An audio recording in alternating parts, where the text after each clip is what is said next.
What's up, everyone? Welcome to the Handmade and Beyond podcast. I'm your host, LL, leader of the handmadeandbeyond.com website and community.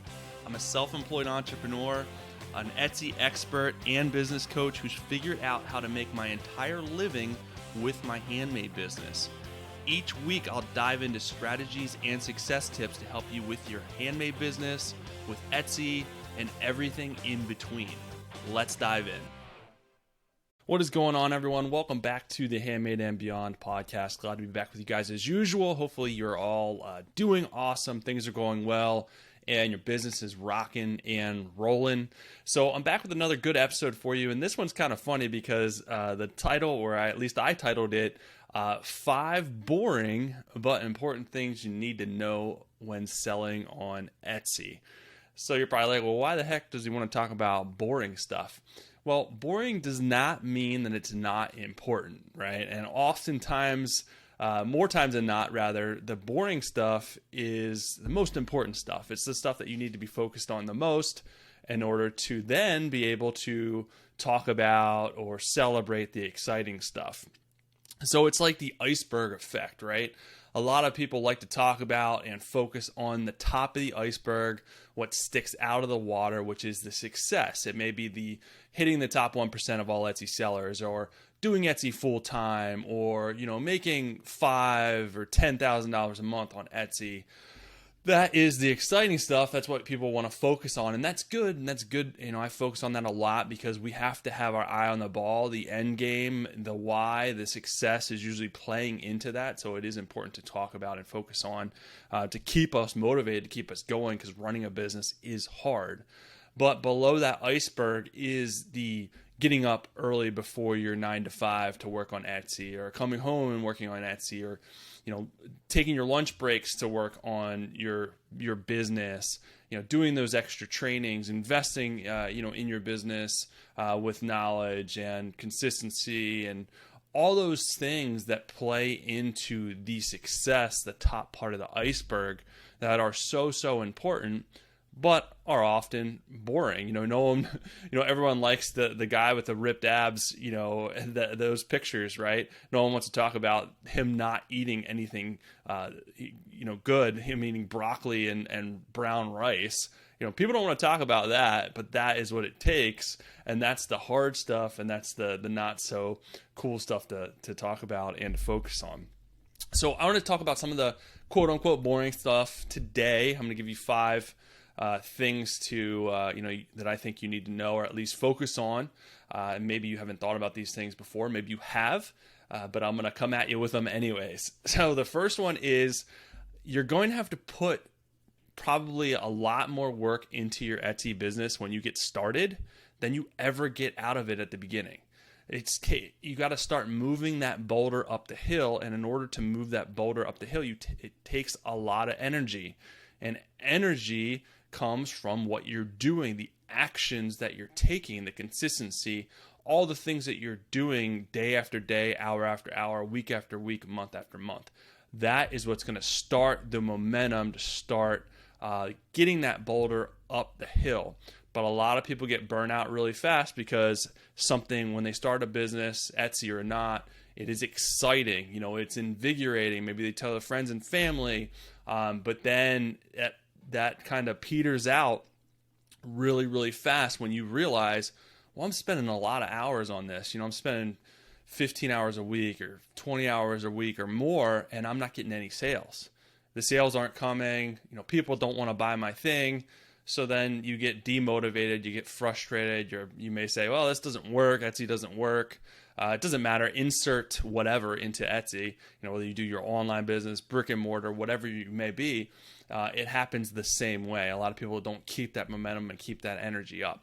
But if you change your way of thinking, and you know that up front, that it is going to take that level of effort day after day for weeks, sometimes even years, to build that momentum, and you're ready for that. And not only that, you have a plan, because a lot of people too don't have a plan, so they're kind of floundering around too, which all that together creates that frustration, not knowing what to do, not having the right expectations, not having the right mindset, and then you just, like I said before, peter out and you stop focusing on it at all, and then your business goes stagnant, and then before you know it, you end up closing your shop or just letting it open, but it never gets any traction or any sales or anything like that. So that's why I want to tell you, make sure that you have that you know that at the beginning, you're prepared for it, along with the time, the hours that it's going to spend. But then focus on a plan and strategies to get your shop some momentum, get you to the next level, so you know what to do. That's why I started the Handmade and Beyond community. In there is the Etsy Success Roadmap to give people the plan to focus on specific strategies each and every day, week, month, wherever you're at in your business, that you can go in, so you know what you need to work towards, what you need to work for, so you're not just trying to figure it out as you go. So if you're not a member yet, you can get in there and get access to that roadmap, and that'll help you strategize and just get the right plan, because I've been there. I know how it is. It's frustrating when you don't know what to do. And not only that, maybe you are doing stuff and it's not making a difference. So I want to help you avoid all that stuff.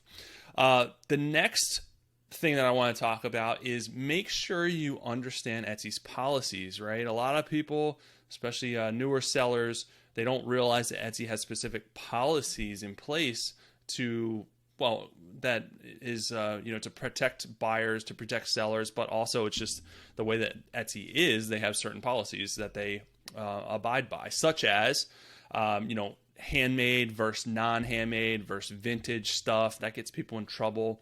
A handmade item should be designed and or created by you. So a lot of people will sell stuff that they didn't design or make. That's not handmade. That's just a manufactured sellable product. So Etsy is not Amazon. If you want to sell stuff like that, go to Amazon, but that can get you into trouble if they do the research and you didn't design it and you didn't make it. Now, you can have someone else design it and you can make it. That still is yours, or you can make it or design it and have someone else create it. You can have a production partner. That's fine. And then the other thing that gets people in trouble is just selling stuff that's not vintage. So maybe you didn't design it or make it. You can still sell on Etsy if it's vintage, which is older than 20 years. But if it's not older than 20 years, you're going to get yourself into trouble. Because it's not in accordance with Etsy's policies. The other big one is trademark infringement. If you're using either you're making or creating products that are trademarked, or you're using keywords that are trademarked. So if I go and make a Baby Yoda thing item, that is trademarked. That's Disney. Disney owns that. So you're playing with fire there. You're probably gonna get shut. At least that listing taken off. If all your stuff is trademarked, you may get your shop shut down pretty quick. So just make sure that it's not trademarked, whether you're making a trademarked item or you're using a keyword to try and drive traffic. Either way, it will get your listing and or shop shut down, depending on how blatant your trademark infringement is. So just make sure you understand your policies. That should go into how you're planning your business and what you're selling. You don't want to start off on the wrong foot. And you don't want to start off kind of playing with fire and doing stuff that's against Etsy's policies, just hoping you won't get caught. A lot of people are like, well, other people are doing it. Well, yeah, but they'll probably eventually get caught. Not to mention, do you really want to have that extra stress? Do you really want to be playing around with something that you know is against the policies and could get you shut down? It's really not worth it. There's a lot of different things that you can do that are within the guidelines, within the policies, and do very well. So make it your own, do your own thing, and just make sure you're following the policies and you understand. The next thing that I want to talk about is your branding, your shop branding. A lot of people don't think about this. I want to make money online. I'm just going to throw stuff out there, throw whatever against the wall. Well, you may be able to make money doing that, but you're going to kind of lose interest and not just be passionate about it. So really, you should be selling on Etsy because you're passionate about what you're doing. And with that passion comes your brand, your shop brand. What does your shop represent?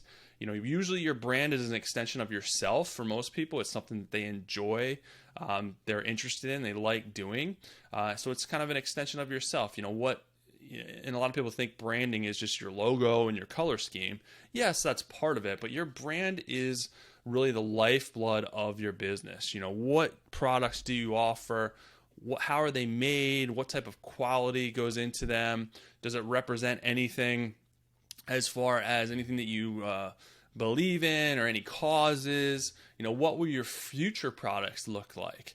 How do you handle customer, speaking with your customers and your messaging? All that stuff plays into your branding. and that will tell a story, and it will help bring buyers along and buy from you and know, like, and trust you. But it will also help you with the vision of your company. You should look at your Etsy shop as not only a hobby. You should look at it as a business, but your business also is not just products. Your business is your brand, tells the story. It's the lifeblood. Your brand kind of should have a life of its own, and that should help you lay out a vision for not only now but the future, and where you're taking your brand, and what you're going to offer in the future, what you're going to do. So lay that out first, or at least have a loose idea of it. You're going to probably pivot a little bit and change as you go down the road and figure out what's selling, what's not selling. Maybe you're expanding your interests. You niche down or niche up. So there's a lot of different things that you're going to do, but at least have that vision and the plan for your brand and what it represents going into it, so you are not kind of all over the place and you have a direction to go and a target to shoot at. That would be my suggestion for you. But a lot of people don't want to take the time to do that. It's not fun. It's not exciting. They just want to get out listings and try to make sales and try to make money. But there's a lot more to it than that, and you'll have a lot more success if you figure out this stuff early on. All right, so the next thing I want to talk about is have a plan for your customer service issues. Well, just customer service in general, how you're going to respond and what policies you're going to have as far as returns and exchanges, and then customer service issues, because there's not always going to be issues, but you will have issues. So how are you going to handle complaints or bad reviews or people that are ticked off? Etsy's pretty good. That's why I love selling on Etsy, because most of the buyers are super understanding, super positive, pleasant people. But there are going to be always a few people that you can't please, or a few people that just come at you right away and you're like, oh man, this person is inconsolable.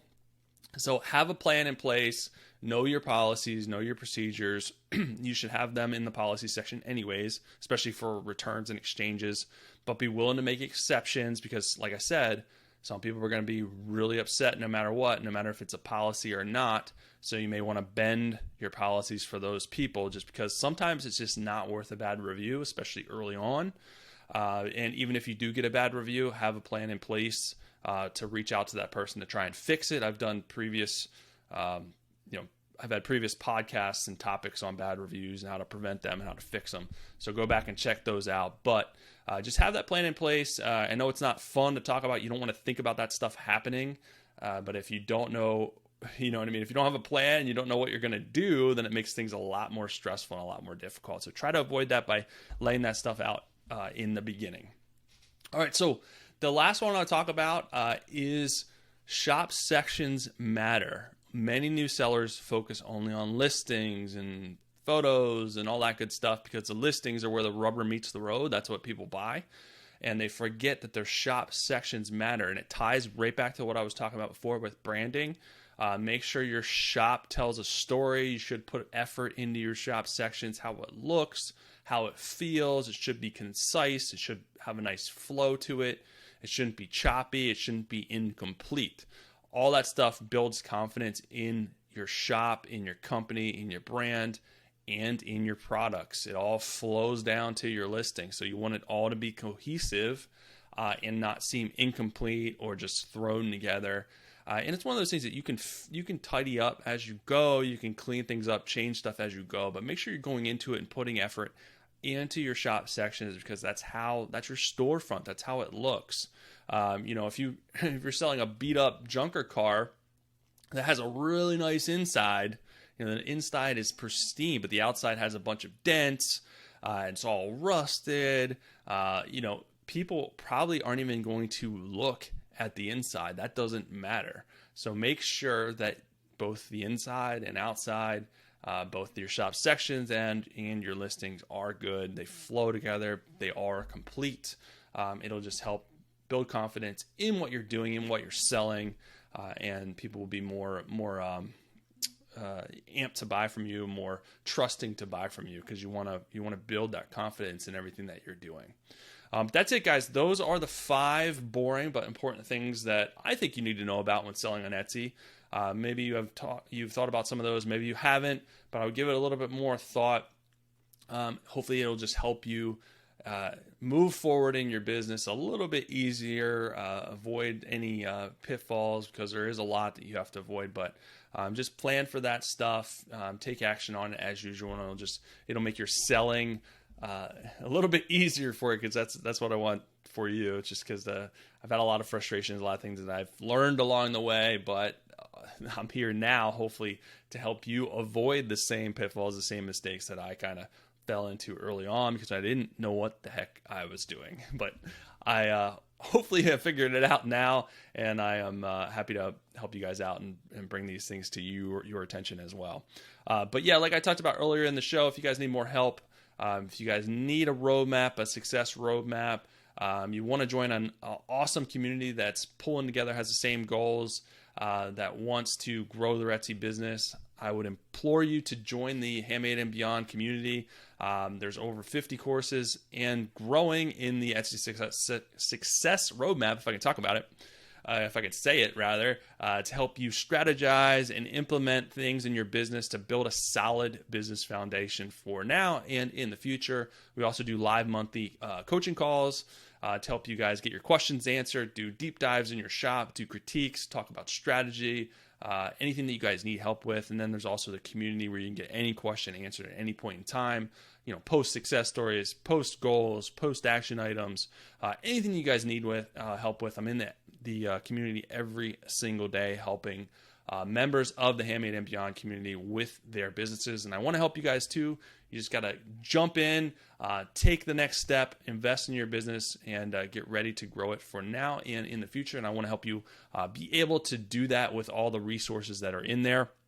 There is a link below. You guys can take advantage, join for 30 days free, test drive everything. I want you to be able to see it, test drive it before staying. But I know if you stay, you will continue to build momentum and build success. My most successful members have been with me for some time, because it does take a while. Selling on Etsy is a journey to implement things, make changes, learn from those things, and then implement new strategies over months and years to grow your business into a solid business, something that you can be proud of, something that will give you whatever the goals that you may have, extra income, maybe you want to do it full time. Whatever your goals may be, I want to help you get there with the Handmade and Beyond community. So hope to see you guys in there. If not, I'll be back next week either way with another awesome episode for you guys. Have an awesome rest of your day.